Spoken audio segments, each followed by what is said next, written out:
Eu queria, conversar com os irmãos a respeito de como tem sido a nossa vida. Porque em meio a tudo isso que nós temos passado, a gente fica meio confuso em relação a tudo que está acontecendo nos nossos tempos. Eu, essa semana, tive uma indisposição, por isso que na terça-feira, que era o dia de eu estar compartilhando com os irmãos a meditação, eu não pude estar. O pastor Sérgio, de forma muito graciosa, pôde me auxiliar e me substituir. E desde já eu queria, para aqueles que estão acostumados com o caminhar das nossas lives, de que na terça-feira já tinha sido comunicado que eu ia estar ministrando a palavra e porventura não estava. Queria pedir aos irmãos oração, tá? Porque não tem sido fácil. Essa é a questão do confinamento. Às vezes a gente vive essa mesma rotina, não é? Dentro de um espaço pequeno, que é um apartamento, e isso mexe um pouco com a nossa mente. E a mente mexe com toda a nossa estrutura física. Então eu não tive muito bem durante esses dias, né? Mas graças a Deus já estou recuperado para a glória de Deus. Amém? Eu senti alguns sintomas aí esquisitos. Fui consultar para ver se era algum sintoma desse vírus novo, mas graças a Deus não era nada a respeito disso. E era só uma indisposição mesmo, não é? Por falta de exercício e tantas outras coisas que agora a gente está impedido de fazer, não é? Mas vamos manter a nossa serenidade, a nossa confiança em Deus, porque Ele há de nos fortalecer, Ele há de nos sustentar, Ele há de nos manter firmes nesse propósito de sermos instrumentos da sua graça na vida uns dos outros. Como e tem sido esses momentos que nós temos compartilhado por intermédio dessa live, a nossa vida, a palavra de Deus, os nossos pensamentos, as nossas dificuldades. E temos sentido que Deus tem assistido todos os nossos pedidos de forma gloriosa. Tá? Então eu louvo a Deus pela sua amizade, eu louvo a Deus por sua disposição de estar hoje aqui a escutar aquilo que Deus tem para falar aos nossos corações. Queria sugerir também que neste momento a gente pudesse orar, tá? É muito importante, diante do desafio de ser um comunicador da verdade do Evangelho de Jesus Cristo. Evangelho esse que produz naqueles que ouvem, pela ação poderosa do Espírito Santo, vida. A gente está preparado para poder receber. E nada melhor na nossa preparação do que a gente colocar-se na presença de Deus em oração, pedindo para que Deus possa ter misericórdia da nossa vida e possa agir. Tá certo? Uma das coisas que eu também queria compartilhar é que é muito comum, irmãos, a gente se envolver com as preocupações deste mundo. E muitas vezes, quando nós nos envolvemos com as preocupações deste mundo, a nossa vida fica um pouco tensionada. E essa tensão atrapalha muitas vezes o fluir espiritual que um momento como esse possa vir a acontecer. Por isso que é importante a gente se colocar na presença do Senhor em oração. Tá certo? Então eu queria convidar você, na sua casa, a fechar os seus olhos, a tomar o seu assento, não é? A ligar o seu pensamento no trono da graça de Deus, para que, por intermédio dessa oração, a gente encontre quietude no nosso coração, para poder receber a semente da palavra de Deus que vai ser plantada, para que essa semente ela possa produzir o fruto para o qual ela foi destinada. é fruto pacífico de ensino, de compreensão, de paz no nosso coração. Amém? Então vamos orar. Pai Santo e amado, nós na Tua presença queremos Te agradecer por esta rica oportunidade de estarmos aqui, compartilhando da Tua palavra, de estarmos também, Senhor, recebendo da Tua palavra aquilo que é tão importante para a manutenção daquilo que o Senhor começou, que é a Tua obra na nossa vida, Senhor. Em nome de Jesus, queremos, neste momento, orar para que a nossa mente seja conduzida cativa ao trono da obediência de Jesus Cristo, Senhor. E que o Espírito Santo, que é poderoso, possa nesta noite falar e trazer à nossa mente as verdades contidas na Tua palavra.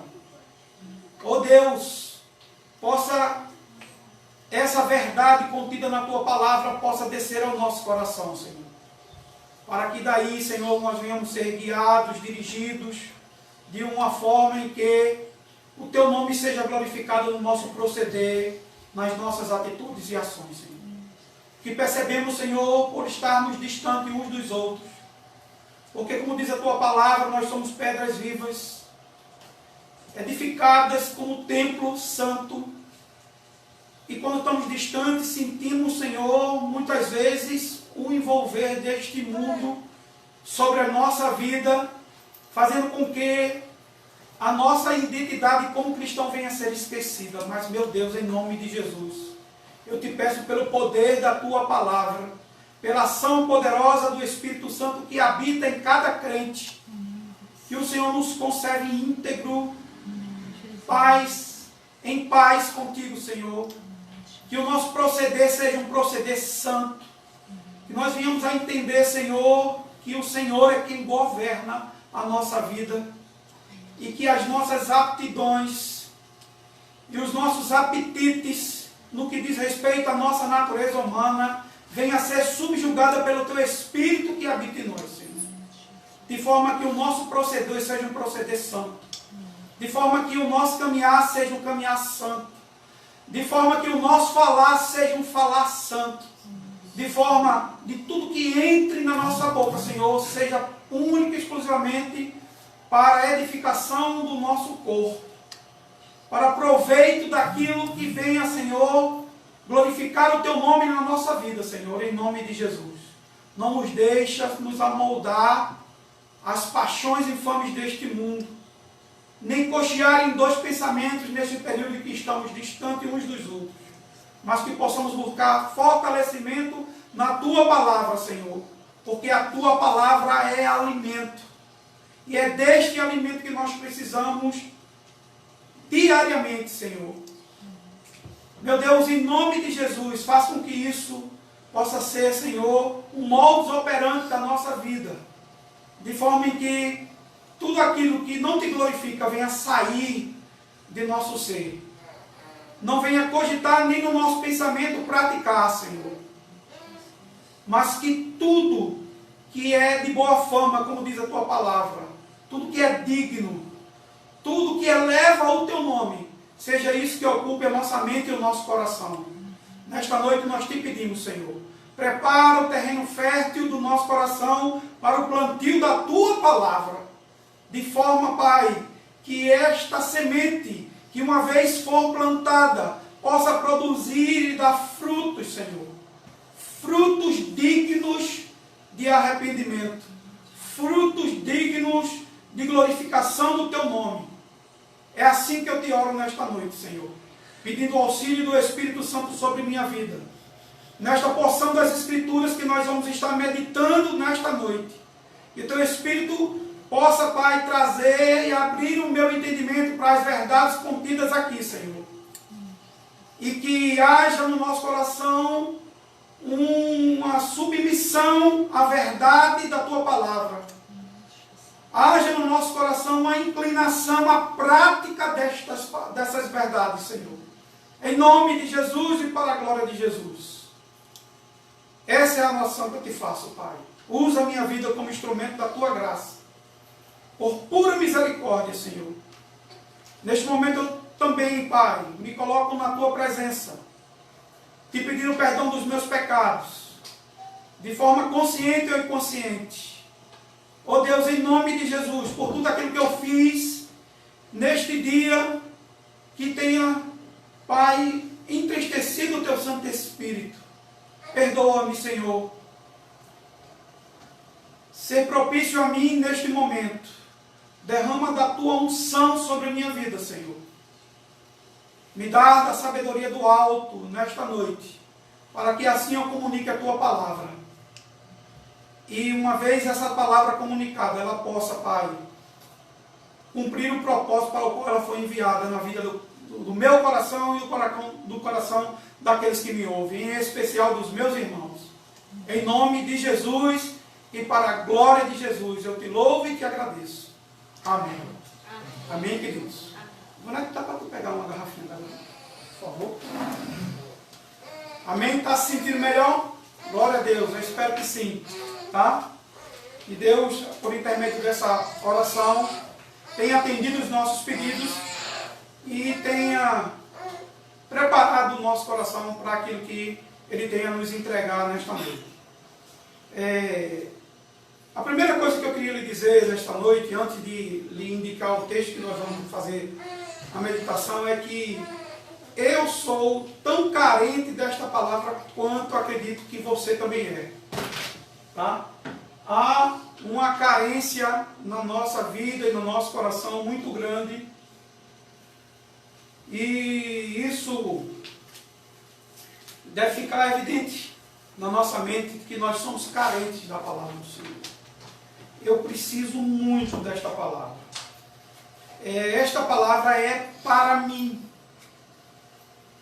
Tá? Talvez ao escutá-la, você também possa dizer, Deus falou comigo, essa palavra também é para mim.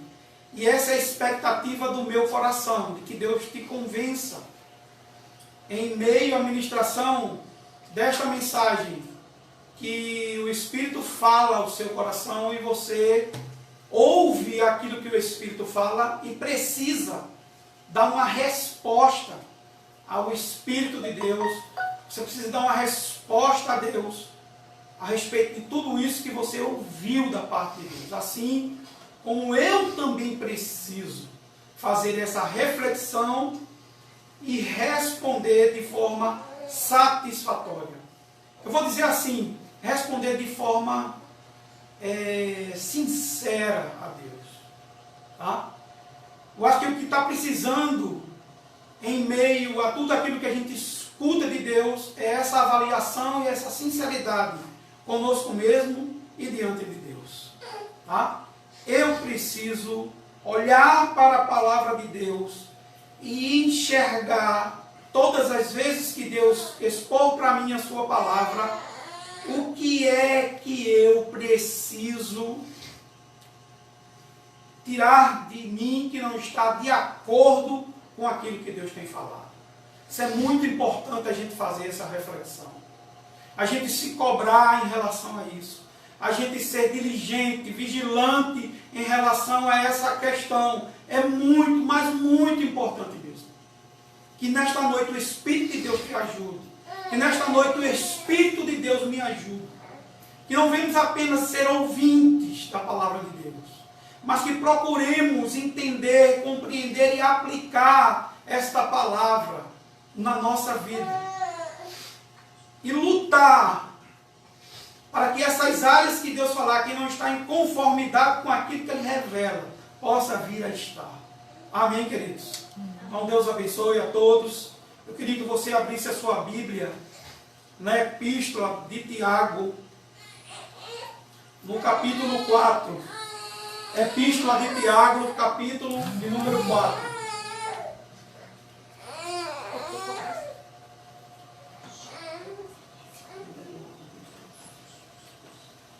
Tiago, capítulo 4, a partir do verso de número 13. Tiago, capítulo de número 4, a partir do versículo de número 13. A gente vai ler do 13 ao 17. Amém? A epígrafe do texto que se enquadra os versículos 13 a 17, diz assim: a falibilidade dos projetos humanos. Vou repetir: a falibilidade dos projetos humanos. Esse seria o título dessa passagem que se compreende do 13 ao 17. Porém, eu queria dar um título a essa mensagem. E esse título é A Submissão à Vontade de Deus. A submissão à vontade de Deus. É o título da nossa meditação nesta noite. Amém? Amém. Vamos olhar, ou vamos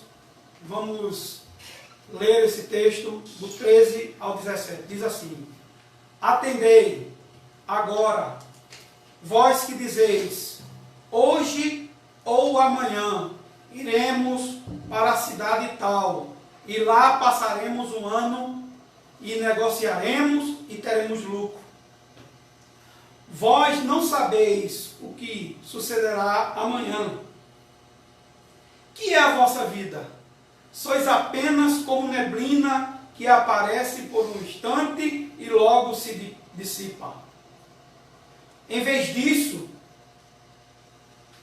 deveis dizer: se o Senhor quiser, não só viveremos, como também faremos isto ou aquilo.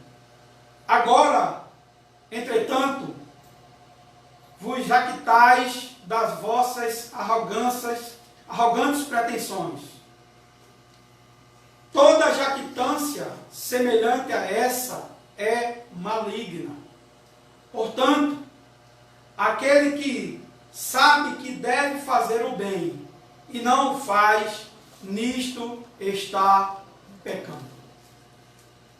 Amém? Louvado seja o nome de Jesus.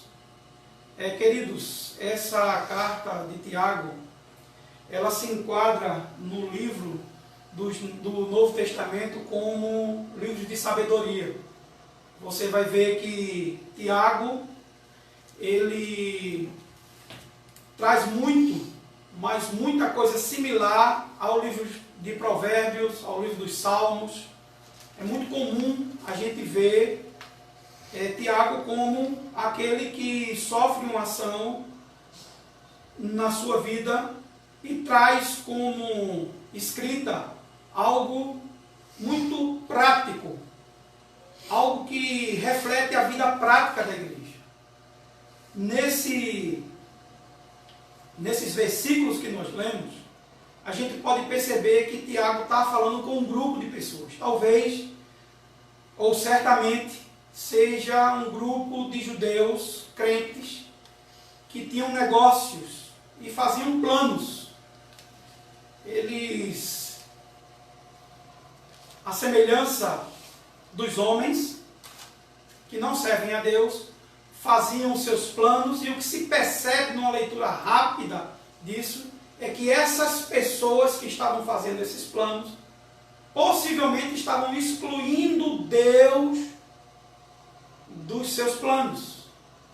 Estavam montando o seu entendimento numa autossuficiência, onde fazia deles pessoas tão comuns no que diz respeito à submissão a Deus, como qualquer uma outra.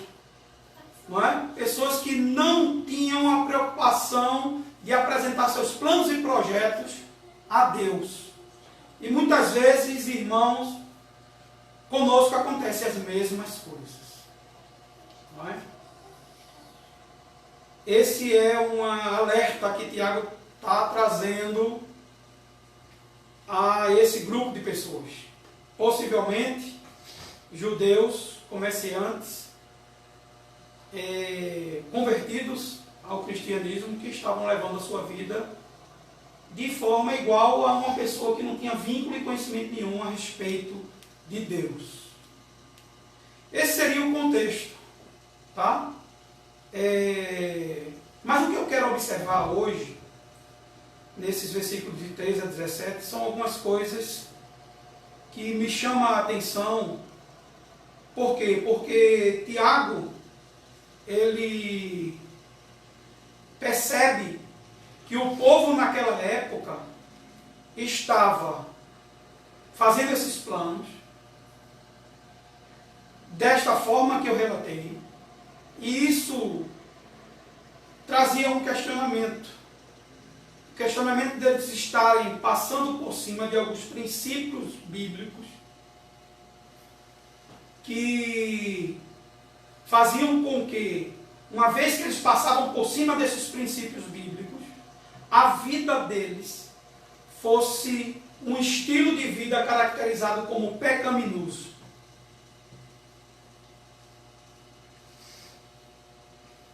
Quando eu olho para esse texto, eu preciso fazer uma pergunta, e a pergunta que eu faço é: que tipo de vida pecaminosa Tiago apresenta para nós? De que forma a gente pode perceber, ao ler os versículos de 13 a 17, um estilo de vida pecaminoso, não é? Que Tiago está apresentando nesses versículos. O primeiro é uma vida completamente envolvida com uma visão de mundo pagã. Eu poderia classificar esse meu primeiro pecado como o pecado do secularismo. E eu vou explicar o que é isso, de forma rápida. Uma vida secularizada, o secularismo, é viver uma vida à luz da cultura secularizada. É andar na cosmovisão do mundo. É andar segundo os padrões do mundo. Ou seja, onde Deus não decide nada, onde Deus não é lembrado, onde as pessoas decidem o que vão fazer autonomamente, sem consultar Deus. No texto, vemos que as pessoas é quem decide tudo o que vai fazer. Perceba aí, no versículo 13, Tiago começa assim: atendei agora, vós que dizeis, hoje ou amanhã. Perceba que são as pessoas que decidem a hora de agir. Aí ele vai mais adiante.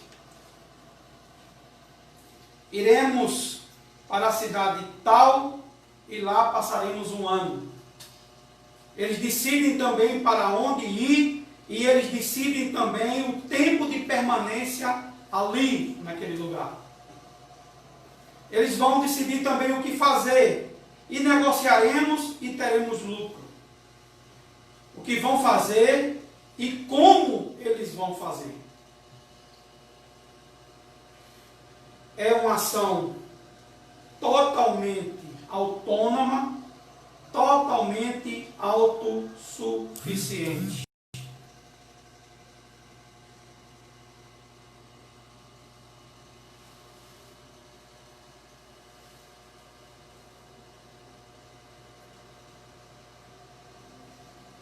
O que eu percebo aqui, irmãos, é que Tiago quer alertar essas pessoas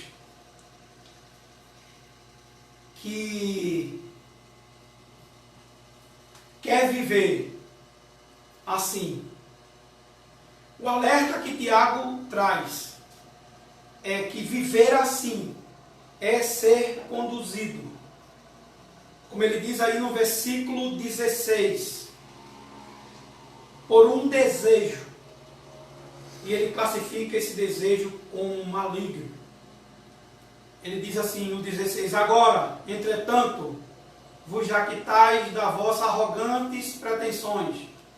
Por quê? Porque toda jactância semelhante a essa é maligna. Se a gente atentar nessa questão de autonomia, de deixar Deus de lado, de dirigir a nossa vida como a gente bem quer, de dirigir os nossos negócios,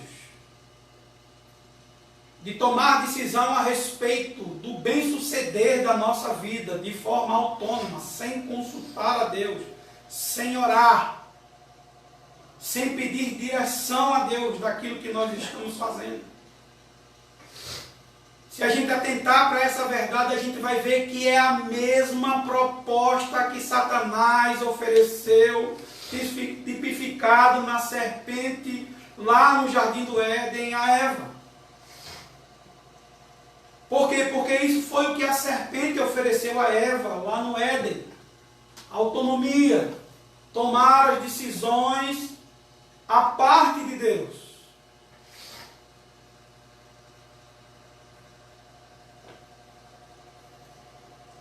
Qual é o erro aí? O erro aqui é achar que nós somos aquele que está no controle de todas as coisas na nossa vida. Agir assim é agir segundo os padrões do mundo. Não levar Deus em consideração nas nossas decisões, naquilo que nós vamos fazer, é andar segundo o mundo secularizado. Então há um pecado aqui nessa advertência de Tiago, um pecado que ele quer advertir, é o pecado do secularismo. Cuidado com isso. Mais uma vez vou repetir para você o que é secularismo. É viver uma vida à luz da sua cultura. Quem determina o que você tem que fazer é você, movido pelos seus desejos. Muitas vezes não, totalmente contaminado pela natureza humana caída. Desejos esses que não levam Deus em consideração. Deus não é lembrado. Eu faço isso de forma autônoma. Cuidado, irmãos. E eu quero aqui abrir um parênteses. Sabe por quê? Porque assim como eu expressei na oração, o que eu percebo que esse distanciamento que temos uns dos outros tem nos levado a um envolvimento muito maior com as coisas deste mundo. Às vezes nós não temos desejo de estarmos aqui, como estamos agora, refletindo, meditando naquilo que é de Deus para a nossa vida. Nós estamos neste mundo, mas não somos deste mundo. Nós estamos aqui por um curto período de tempo. Nós fomos alcançados, no meu caso, acredito eu, para Deus perfeitamente, dentro daquilo que Ele escreveu, mas para mim, tardiamente, queria ter sido alcançado muito antes. Louvado seja o nome de Jesus. Porém, esse distanciamento traz um perigo.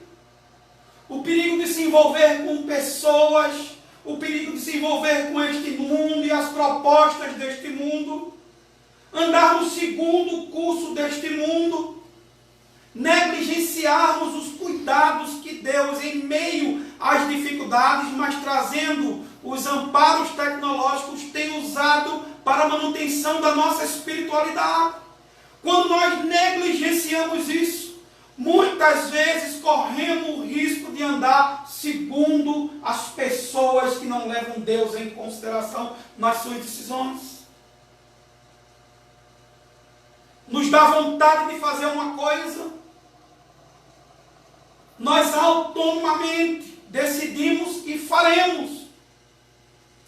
Não passa pelo crivo da nossa razão de que aquilo que nós vamos fazer pode levar alguém a cair, pode manchar a imagem do Evangelho ou a imagem de Cristo que está sendo restaurada em nós pelo Evangelho.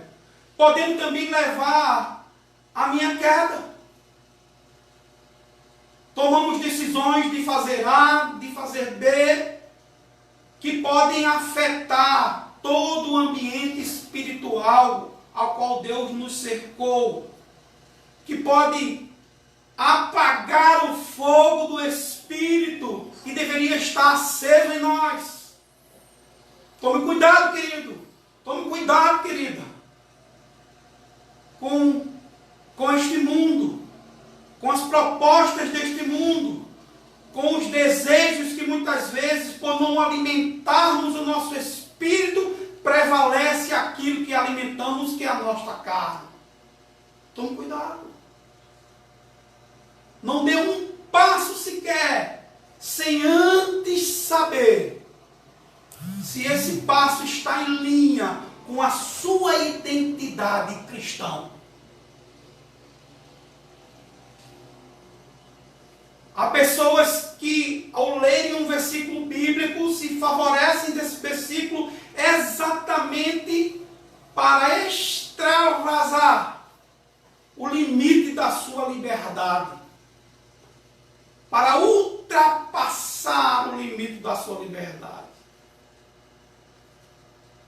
Pois muitos têm usado tudo me é lícito, mas têm esquecido que há algumas coisas que não me convém a fazer. Muitos têm esquecido que tudo me é lícito, mas que o padrão bíblico não está naquele que tem o maior entendimento, mas está naquele que é débil na fé. E por causa dele eu devo abrir mão do meu direito. Queridos, cuidado com este mundo. Este mundo está recheado de armadilhas para lhe capturar. Ah, se não fosse o Espírito de Deus a ti e a nos hoje exortar pela sua palavra.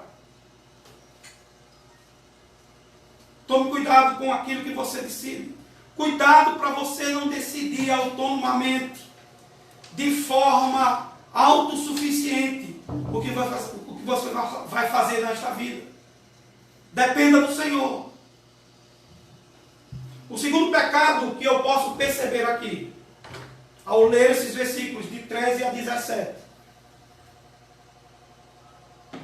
é o pecado do materialismo. Ainda também nesse versículo de número 13, a parte B, onde diz, lá no finalzinho, e teremos lucro.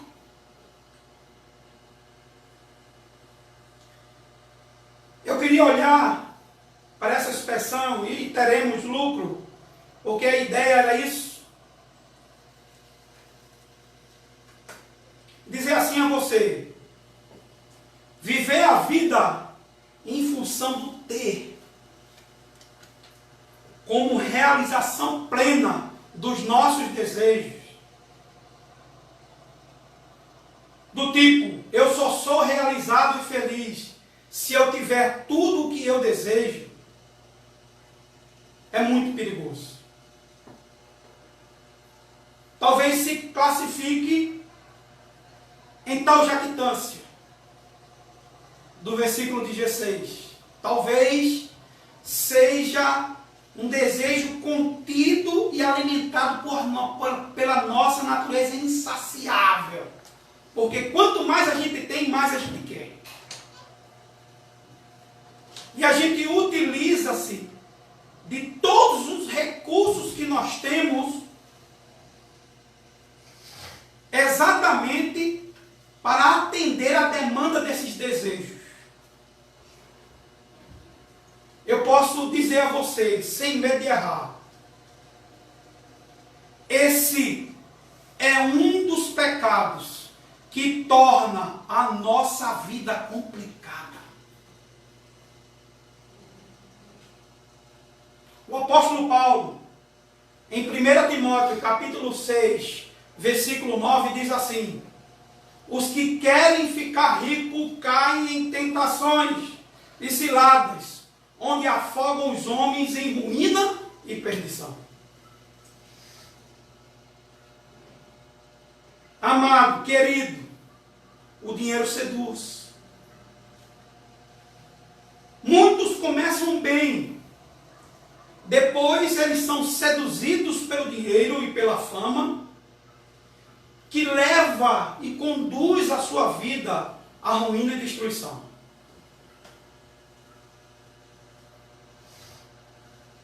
Em outros momentos, eu deixei uma frase que ficou gravada na cabeça de muitos irmãos. Essa frase não é minha. É uma frase que eu tirei de um comentário bíblico que diz assim: se eu e você não mostrarmos ao dinheiro quem é que manda, ele mandará em nós. E Hernandes Dias Lopes diz o seguinte: dinheiro elevado à posição de ídolos se torna um Deus. O que é um Deus? É aquilo que a gente gasta a maior parte da nossa existência para Ele. É de onde vai os nossos recursos, o nosso tempo. O ídolo pode ser uma pessoa, o ídolo pode ser um objeto, pai, mãe. O ídolo pode ser o dinheiro. Cuidado. Sabe por quê? Porque alguém disse, e essa frase é anônima, os ídolos comem vivos os seus adoradores.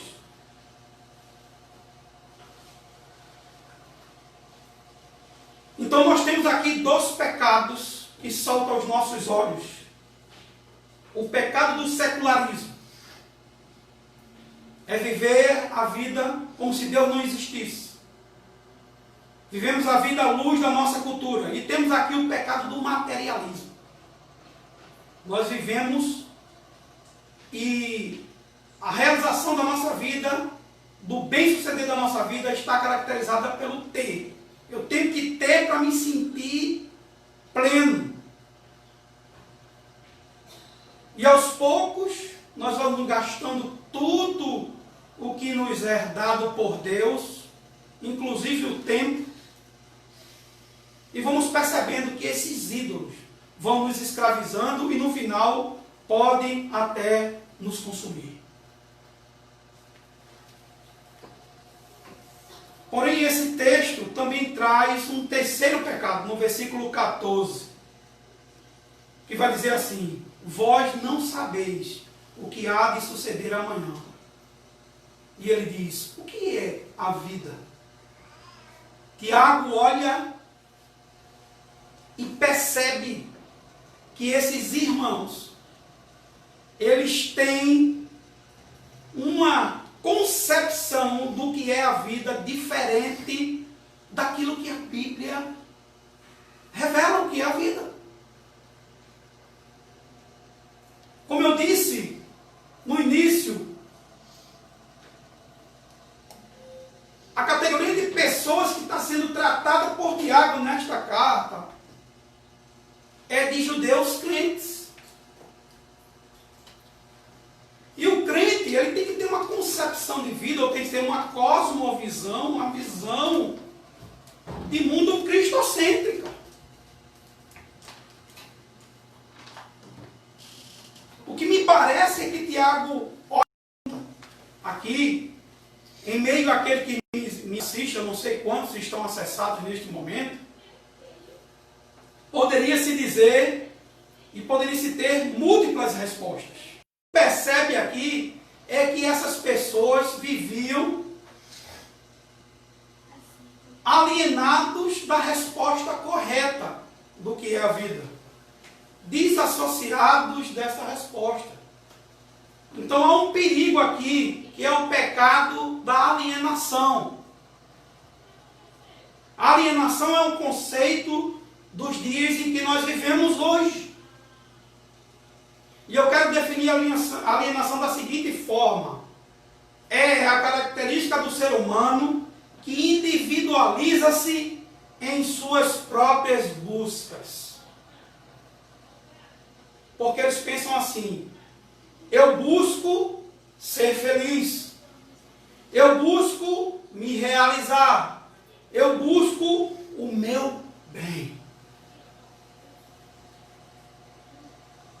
Porém, esses mesmos também dizem: eu quero ser feliz. Eu quero me realizar. Eu quero o meu bem. Eles também dizem: eu posso ser feliz. Eu posso me realizar. Eu posso fazer algo para o meu bem. Percebe que uma vida alienada é estar voltado para si mesmo. Aonde o modus operandi da vida é centrado no eu. Eu posso, eu quero, eu faço.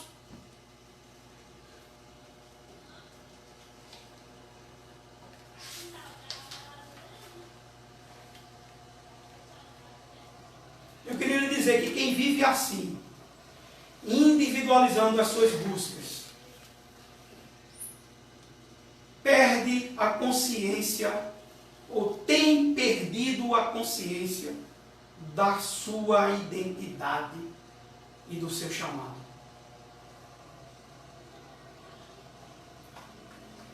A nossa identidade é uma identidade cristã.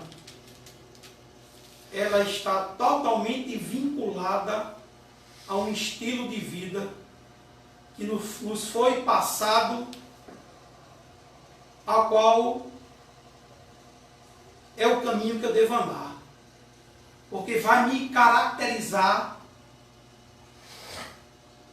e me identificar com aquele que deu de si e imprimiu em mim essa identidade, Cristo. E a minha vocação, o meu chamado é ao serviço. Se eu sou alienado dessa verdade e me individualizo, eu perdi minha identidade de cristão e eu estou inapto ao meu chamado, que é servir.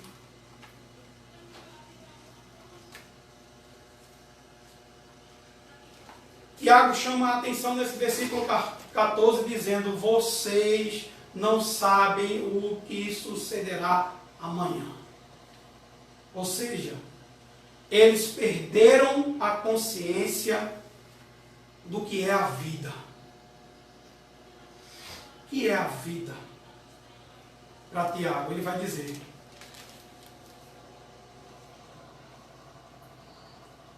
ele diz: sois apenas como neblina que aparece por um instante e logo se dissipa. Portanto, eles perderam a consciência da brevidade da vida e da própria vida. Pois Tiago também pergunta para eles: o que é a vida?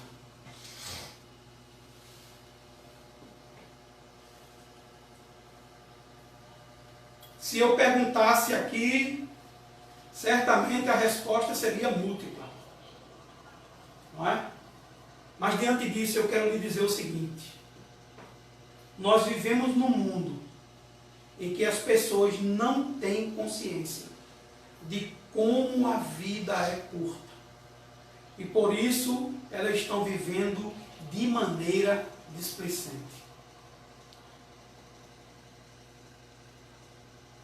Outra coisa que eu queria dizer a você: as pessoas vivem uma vida muito rasa, muito superficial, mas muito superficial mesmo. Por quê? Porque a vida é curta. Veja que o salmista diz no Salmo 90, versículo de número 10.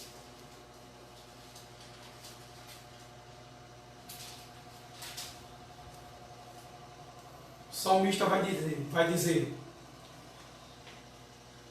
os dias da nossa vida sobem a 70 anos, ou em havendo muito vigor, a 80. Neste caso, o melhor deles é canseira e enfado, porque tudo passa rapidamente e nós voamos.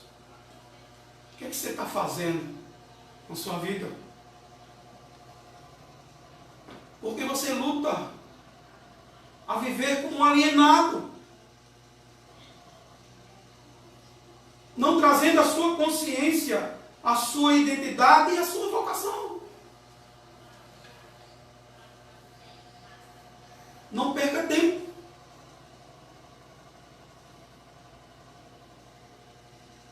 Aproveite esta vida, não tem outra para servir ao Senhor.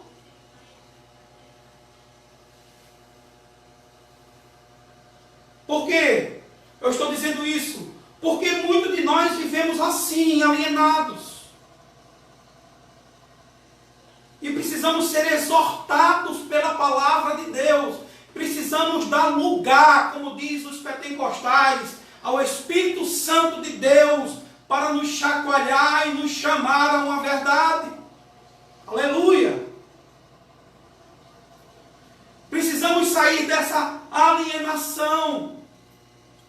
E precisamos resgatar, em grande brado para nós mesmos, que nós somos cristãos e somos chamados a servir ao reino de Deus.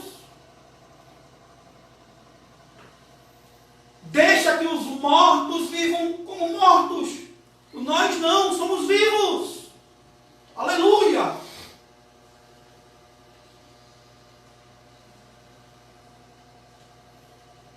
Por fim, Tiago nos dá uma direção. E aqui eu quero que você abra bem os ouvidos. E deixe essa verdade cair no seu coração. Oh, desperta, tu que dormes. Aleluia. A primeira direção que Tiago nos dá está aí no versículo 15. Ele diz: dependa de Deus para tudo nesta vida. Dependa de Deus para tudo nesta vida. Queridos, eu quero dizer que Tiago não está censurando a riqueza, porque riqueza é dom de Deus, e nem está censurando a pessoa negociar para ter lucro e ser bem-sucedido. Ele está censurando você não mostrar a Deus esses planos. E a direção é que Tiago está nos dando: dependa de Deus para tudo. Sabe qual área Deus quer ser Senhor da sua vida? Todas as áreas. Todas. Todas as áreas. Ele quer ser Senhor na sua área financeira, Ele quer ser Senhor na sua área familiar, sentimental, todas as áreas. Tudo que envolve a sua vida, Deus tem interesse. Deus tem interesse não. Deus é Senhor. Ou Ele é Senhor, ou Ele não é nada. Portanto, viva nesta vida, segundo aquilo o que Deus tem feito. Dependa de Deus para tudo.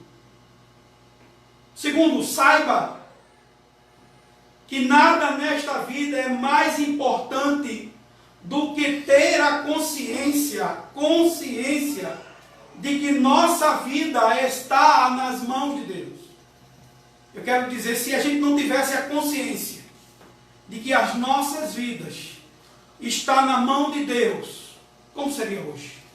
Em meio a tudo isso que nós temos passando. Há uma crise financeira, desemprego, a vislumbrar um futuro que a mídia e as estatísticas apresentam lá na frente de plena e total dificuldade. Sabe o que nos dá tranquilidade e segurança? É ter na nossa consciência que a nossa vida mesmo em meio a tudo isso, está na mão de Deus. Amém, Jesus.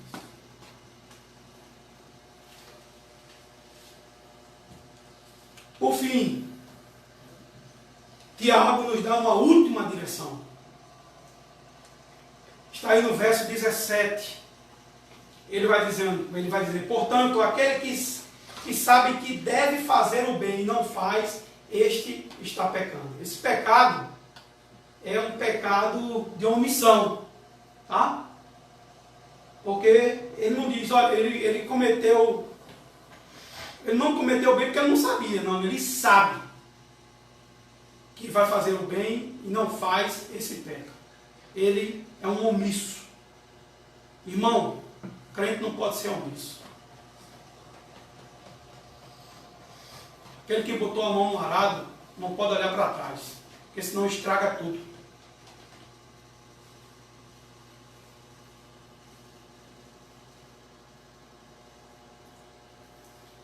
A exortação é: ei, crente, o Espírito está dizendo para mim e para você, a exortação é: descomplique a sua vida. Descomplique.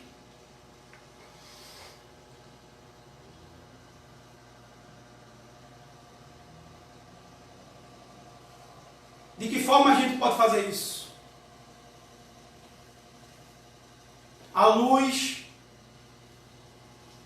do título da nossa reflexão, sendo submisso à vontade de Deus. Portanto, procure saber a vontade de Deus para a sua vida. Procure saber o que Deus quer para a sua vida, para a nossa vida. Procurar isso deve ser prioridade para cada um de nós. Seja neste momento ou em qualquer momento da nossa vida. Essa é a nossa crescente busca, procurar saber e andar segundo o curso daquilo que nós sabemos que é vontade de Deus para a nossa vida. Viver a vida sem consciência do que Deus quer que você faça dela é pecado. E pecado aqui está caracterizado como pecado de omissão.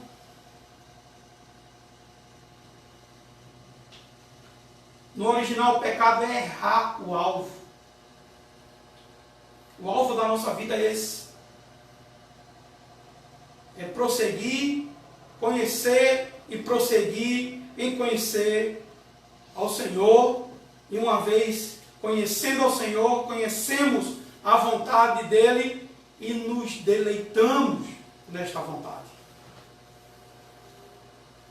Entenda uma coisa: viver uma vida envolvida com secularismo em busca das coisas materiais e alienar dos propósitos de Deus é um grande erro e um grande pecado. Para finalizar, eu queria que antes de dormir, você fizesse uma pergunta a Deus. E a pergunta seria essa: Deus, qual é a tua vontade para a minha vida? Qual é? Para aquele que foi alcançado, para aquele que tem uma vida de relação com Deus por intermédio da palavra, para aqueles que têm um coração impelido pelo Espírito Santo, para a busca diária do alimento na palavra. Essa pergunta é uma pergunta retórica. Você já sabe a resposta. Porém, para aqueles que não sabem, comece a perguntar a Deus: Deus, qual é, Deus, a tua vontade para a minha vida? Talvez Deus já tenha falado com você. Você ainda que tem sido um ouvinte negligente. Talvez você que visita essa live e tem visitado várias vezes, Deus já tem falado para a sua vida. E você tem se feito de pessoa que não está escutando. Se existe uma pessoa que tem pensamentos diferentes a nosso respeito, é Deus. E a Bíblia diz que o dele, em nosso respeito, é o pensamento de bem, de nos dar o bem. É pensamento de paz. Para nos dar o bem que nós desejamos. Amém? Que Deus abençoe a sua vida e que Deus te faça refletir sobre tudo isso que nós falamos nesta noite. Eu queria chamar o louvor, nós vamos estar louvando o último louvor. Você vai poder estar fazendo sua oração com Deus. Olha, deixa tudo de lado. Se concentra em orar a Deus. Talvez Deus marcou esse encontro hoje com você exatamente para isso. Para que você tenha um tempo de qualidade. Para que você possa refletir sobre o seu futuro. Porque futuro seguro só nas mãos de Deus. Deus nos abençoe. Vamos louvar ao Senhor.